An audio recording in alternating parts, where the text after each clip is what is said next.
déconfinement depuis 2 jours. Premier bilan de ce déconfinement.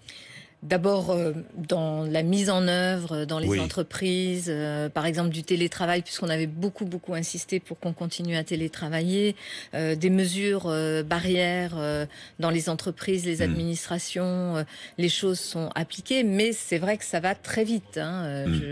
Je pense qu'il faut rester extrêmement prudent. On n'est pas à l'abri de nouvelles contaminations.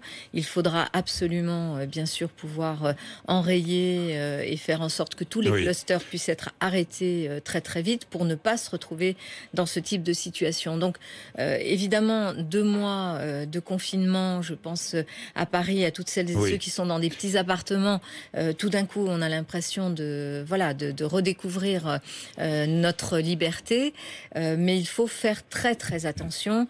Moi j'étais pour je suis pour un déconfinement qui se fasse progressivement dans les écoles, dans les crèches. On a démarré. On démarre, je dirais, un rythme qui permet d'accueillir les enfants et les personnels adultes, enseignants et nos propres personnels de la ville, dans des conditions sanitaires acceptables. Mais alors, prudence. Anne Hidalgo, prudence. J'ai bien compris prudence. Mais alors, est-ce responsable de vouloir rouvrir les parcs et jardins à Paris? Oui, est-ce responsable? Je pense que c'est d'abord une question de santé publique.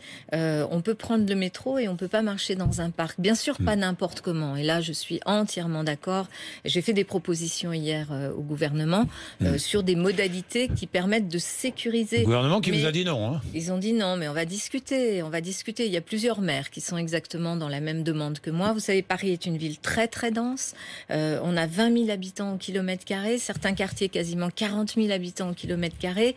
Si vous n'ouvrez pas les parcs et jardins, je dis à la promenade, évidemment, pas pour y faire des pique-niques, pas pour, y compris en n'ouvrant pas les aires de jeu des enfants, pour y faire du sport, pour marcher, pour juste se détendre et respirer. Si on ne le fait pas, les Parisiens, les personnes sont renvoyées à des trottoirs, à des espaces comme les Berges, et on a vu, et aussi sur le canal Saint-Martin. Et il nous faut vraiment gagner de l'espace. Je pense qu'il faut vraiment, le gouvernement a dit souvent qu'il y avait un couple qui était le couple maire-préfet. Et bien voilà, avec le préfet, avec les préfets à Paris, je pense qu'on peut trouver des solutions.